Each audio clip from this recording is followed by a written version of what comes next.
In this video, I'm going to talk about the cinematic look, or what makes a movie look like a movie. This is how to film a YouTube video. Or anything. That coveted cinematic look, something that we all want to be able to achieve as filmmakers and video producers.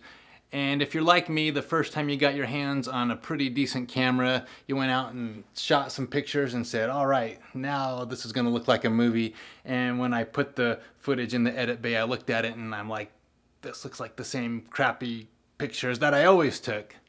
Well, as it turns out, there's a lot more to getting a cinematic look than just having the right equipment, although that does help.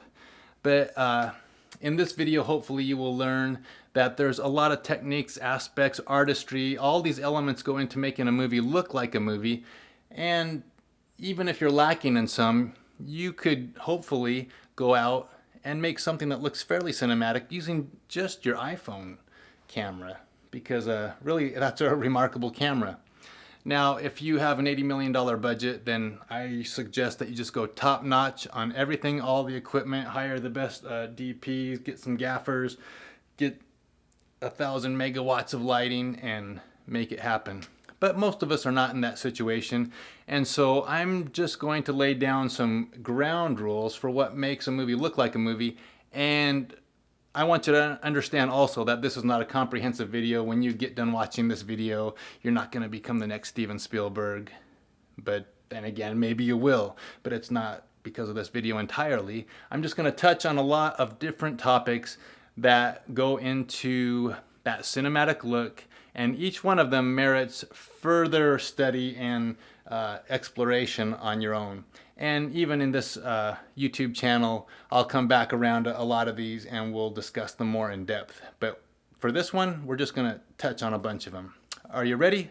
Buckle your seatbelt. Let's go. On the technical side, maybe the first thing we ought to look at is frame rate.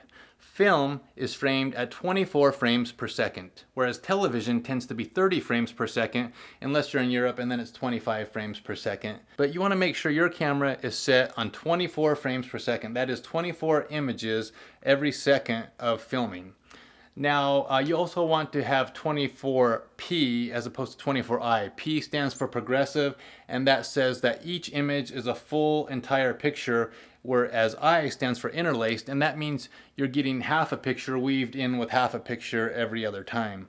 And that's the way a lot of television has been done in the past, and so a viewer will tend to associate interlaced footage with television, whereas progressive looks a lot more like film. Now, very closely related to frame rate is shutter speed. Shutter speed is the duration that the shutter is open and exposing the film or the sensor to light. Now, because we're filming at 24 frames per second, it stands to reason that the longest shutter speed we could have is 1/24th of a second, or usually marked as 1/25th of a second on your camera. And as a rule of thumb, we want to double that number, or in other words, we want to have half the time as the frame rate.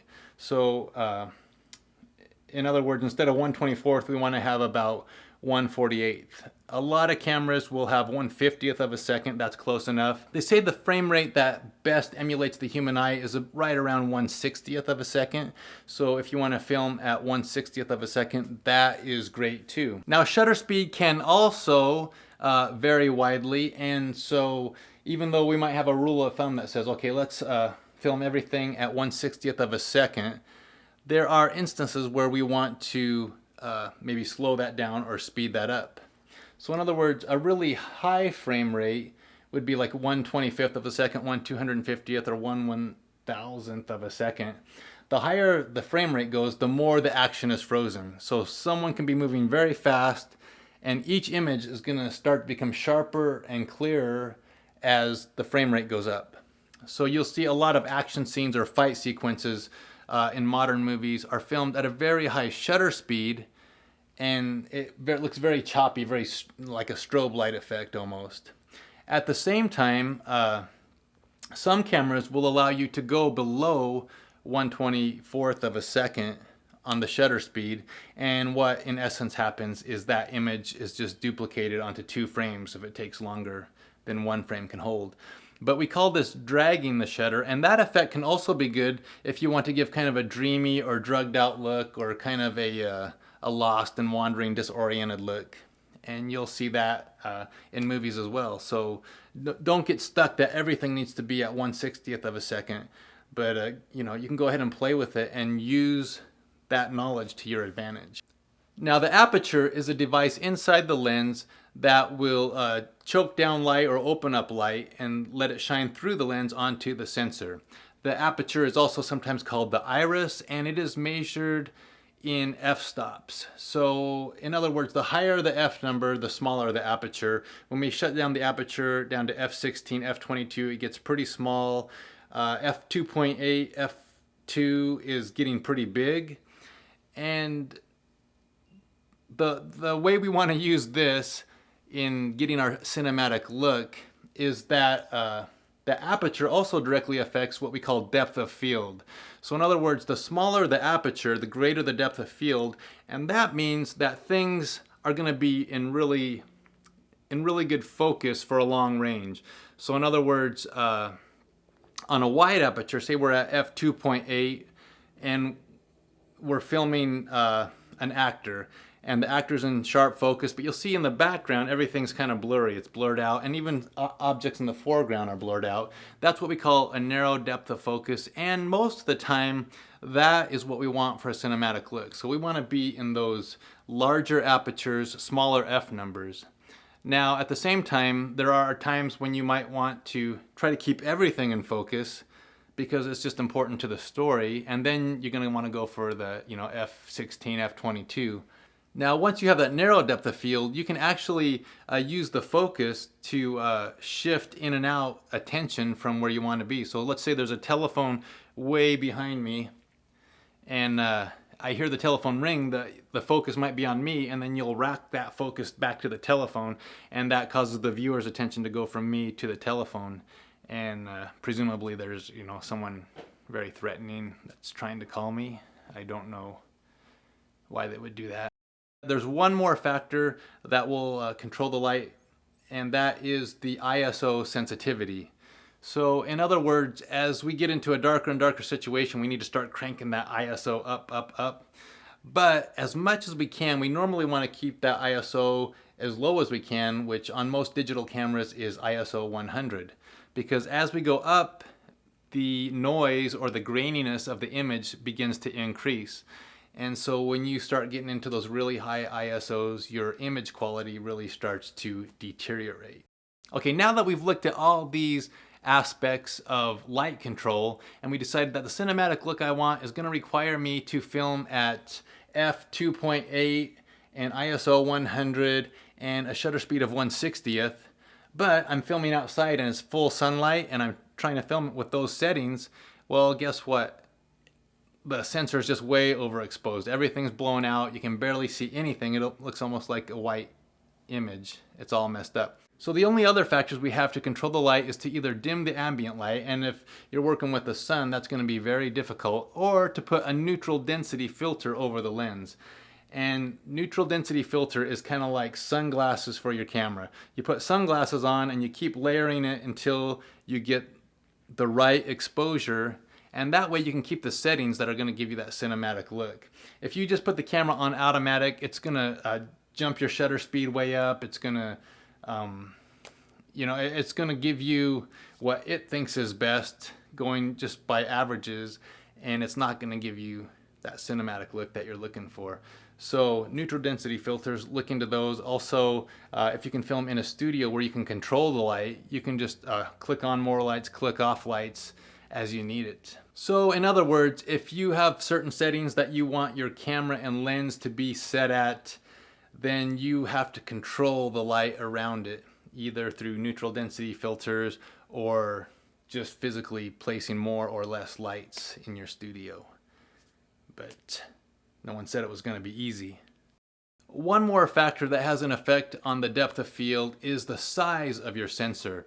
Now, cameras come with a lot of different sensor sizes, And it's amazing how dinky some of the little sensors can get and still record that high quality image. In fact, it's actually not ironic, because the smaller the sensor is, the more closer to the focus point that light coming through the camera is, if that makes any sense to you. But to get the filmic look, we actually want a big sensor, because film that we've all been used to watching is filmed on 35 millimeter film, meaning the film is about that big. And so what you want is your sensor to be 35 millimeters, and that's what we call a full frame sensor. So most camera manufacturers make a full frame sensor, and it's usually the most expensive ones that there are. You can go with, like, Canon has an APS-C, which is what we call a 3/4 size sensor, and that's still pretty big, and you can do quite a lot with that. And then the smaller your sensor gets, the more wide your depth of field is going to be. So in other words, it's going to be harder to get that precise focus point that you want, and everything's just going to tend to come in focus. A lot of cameras that are made for news, or ENG, electronic news gathering cameras, tend to have a pretty small sensor, because it makes sense. If you're a photojournalist, you want everything to be in as much focus as you can, and yet a lot of times you don't have a lot of time to set up. It just happens, and you want to have a high margin of error. But if you are making a film and you want to have a very narrow selective focus, then the bigger the sensor you have, the better. In fact, I think we're going to start seeing more what they call medium format sensors, which is double the 35 millimeter, a 70 millimeter, which will even make it more cinematic. But those are very spendy right now. Most of them are over $10,000 if you want to get a camera of that format. But save up your jelly beans, or wait. The way technology goes, prices are always coming down all the time, and who knows, in a couple years you might be able to afford one of those. Another very important factor in getting that cinematic look is the lens that you use, or I should say lenses. In movies, we tend to have prime lenses, meaning that they don't change focal length. Or in other words, a zoom lens changes focal length, and in television it's common to have a zoom lens, but in film it's very uncommon to have a zoom lens except in special circumstances. So almost always you have fixed focal lengths, or what they call primes, and there are a number of companies that actually make cinematic primes, and they're not cheap, they're quite spendy. Canon has a set of cinematic primes, Carl Zeiss makes a set of cinematic primes, and they can range from anywhere from $800 a lens up to $4,000 a lens. And that's a pretty hefty investment. But as you start to get up to the higher levels and you start really seeking after that cinematic look, those kind of lenses are something that you want to be looking at and saving up your pennies for. Because of the high price range of these lenses, you maybe can't afford a full set right off. And almost every filmmaker has his favorite focal length, and it is so subjective, it is hard to say that this is better or that's better. You want to have a 105 or a 70 or a 24. My personal favorite is a 35 millimeter. They say a 50 millimeter is about the same as what the human eye would be equivalent to, and a 35 millimeter just makes everything a little bit larger than life. That's a little bit wider, everything looks a little bit bigger, and that's just a personal preference. I know some other cinematographers, their go-to lens is a 70 millimeter, say, or an 85 or whatever. So depending on your style and what you like, try to determine what your favorite focal length would be, and then make that your first purchase. And then from there you can expand out. And next thing you know, we'll see you at the movies. One more quick note is that lenses tend to be made for certain size sensors. So in other words, if you buy a lens and it's made for an APS-C or a 3/4 size sensor, and you put it on a full frame sensor, you might experience some vignetting or some darkening of the corners, because that lens is not covering the full sensor. It wasn't made for a sensor that big.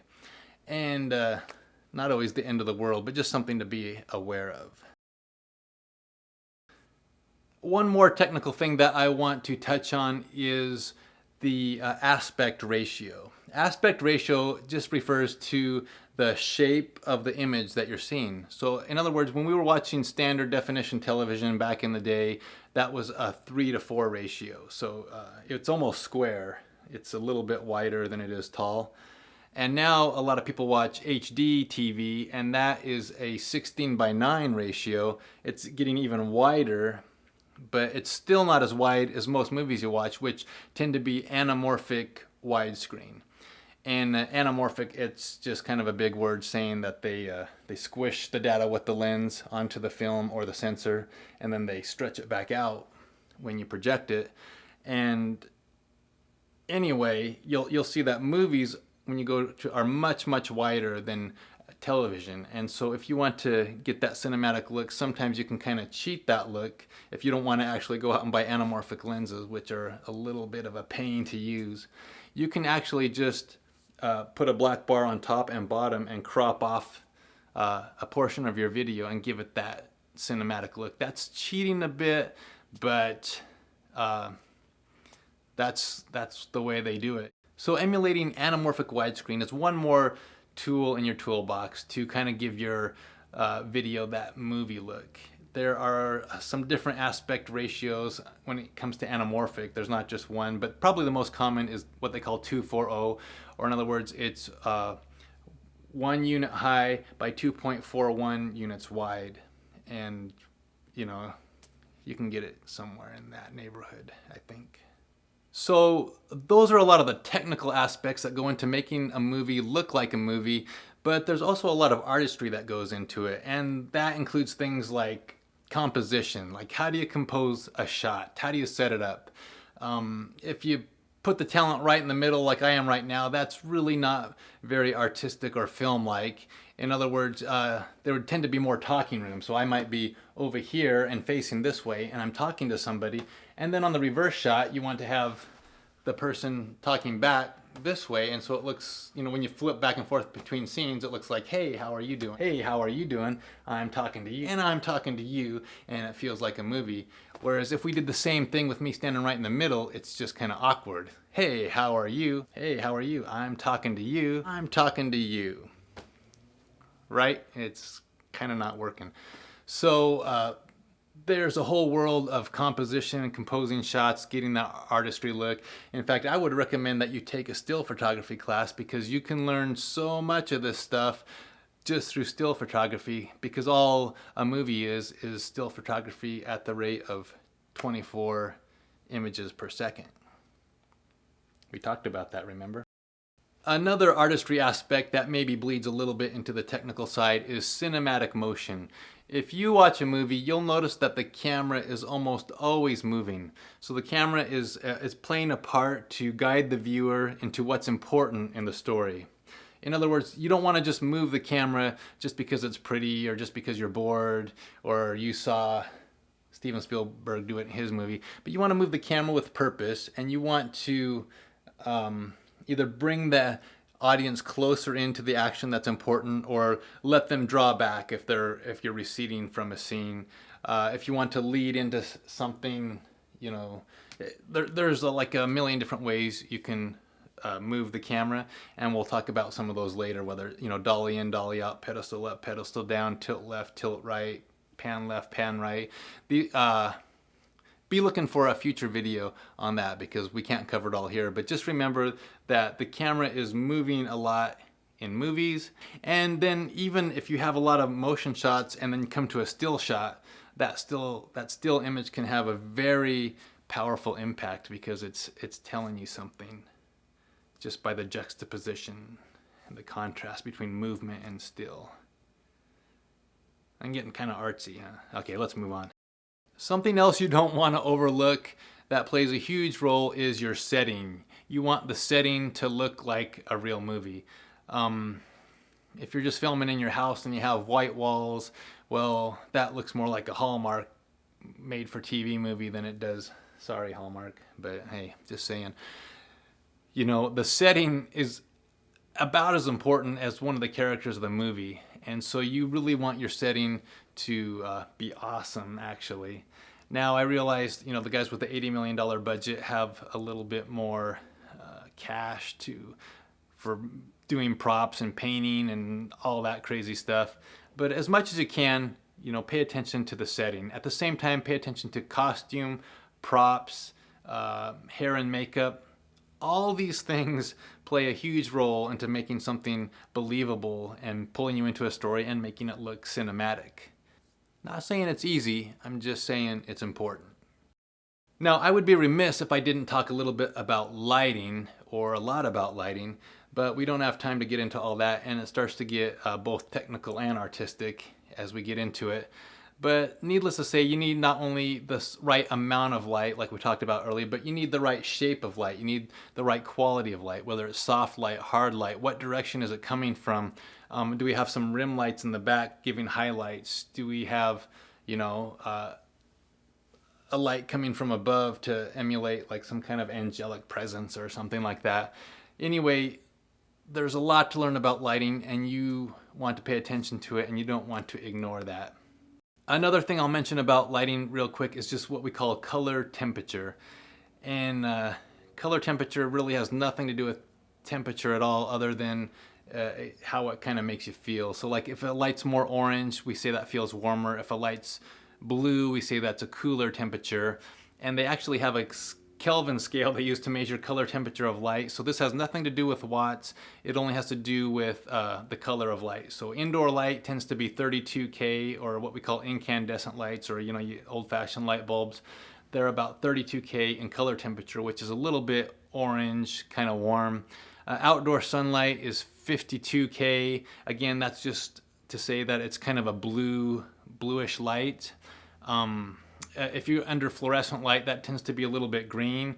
And we actually have gels that can correct that light, because if you have two different sources of light coming in other words, the window's shining some blue light in, but you have artificial light shining the 32K light, it's going to look kind of weird. And so what we can either do is put a CTO gel on the window, which is a color temperature orange, and it'll filter that blue light out and let that window light kind of match it. Or we can put a blue filter on the indoor light, and that will match the sunlight. Either way, we want to have the lights matching in most cases, unless we're going for something kind of funky. They even have a gel for fluorescent lights. It's called minus green, and that will tend to even things out. Now, another trick you'll see a lot in movies, and especially if you start paying attention to it, you're going to be like, hey, these guys are like overusing this trick. But that trick is to create atmosphere, or in other words, you want to have that smoky room, that smoke-filled room look. Well, you need a little haze machine, and that just pumps haze into the air. And what that does is gives kind of the air like this volume. It kind of captures the light. So as soon as you shine a light beam, you can see that light beam. It kind of softens the light. It gives that glow. It makes the room feel fuller, larger than life. And just start paying attention and see how much you see the haze machine filling the air with haze in movies and television. And it's quite a lot, actually. But it really looks nice, and it's something that you might want to consider. In fact, you can even sometimes get a fairly cheap haze machine at like Party City after Halloween, because everyone buys them for Halloween, but then they have the surplus they need to get rid of after Halloween. So watch for sales. Those cheapy models, they tend to not last more than 3 or 4 uses, but they're also cheap. So haze. More smoke. Smoke it up, man. They're always smoking it up. Now, this video is starting to run a little bit long, and I know we've talked about a lot of different aspects already very briefly, very quickly. If your head's spinning, I'm sorry, but let's just talk very briefly about some post-production aspects that will help your movie look like a cinematic masterpiece. Maybe the first thing we should talk about is color grading. And so you want to go through a color correction process with all your footage and correct some of that color temperature that we talked about if it's off here or there. We also want to, color correction and color grading are slightly different. Color correction is just kind of to fix the color. Color grading is to usually put a cast on it. So if your sci-fi film wants kind of a green cast over everything, you would go ahead and add that in, or it might have kind of an orange cast, or scene to scene might vary depending where you're at. If you're going between Mars and Venus, Mars is probably going to have a red cast, Venus might have more of a blue cast. You know, stands to reason. So I've heard. I've never been to either place, but I've seen pictures. Another thing that'll give your film that cinematic look, and this is actually more psychological because it has nothing to do with the picture image itself, but is the sound. If the sound quality, the sound design, the music, you know, everything's spot on, then it tends to be like a movie. And that's something that you don't even, you know, pay attention to in your head, but good quality sound can really help you sell what you're trying to. Okay, the last thing I want to mention is something that maybe I should have mentioned right at the start, but probably the most important element in making your movie feel like a movie is story.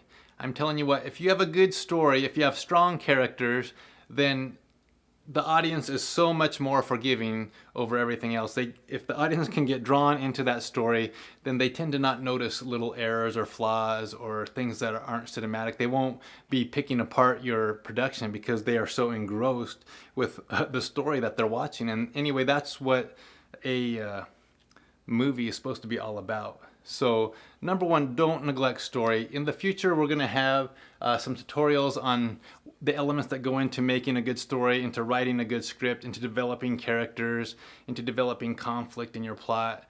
And I'm looking forward to that. I hope you are too. That's all we have time for today. However, I am Jeff McClellan. This is Grasshopper Cinema. I want all you Grasshoppers to join me every Monday for a new video. And don't forget to subscribe to this channel, like this video, share it, and make comments in the comment section below. Now, I do pay attention to the comments, and so if you have constructive criticism for me, you know, hey Jeff, slow down on this part, or talk more about this, or you know, skip over that, whatever it is, I am paying attention to it, and I want to make these videos better. I want to make them more accessible for you and customize them more toward you guys. And so let me know. Until then, I will talk to you later. Over and out.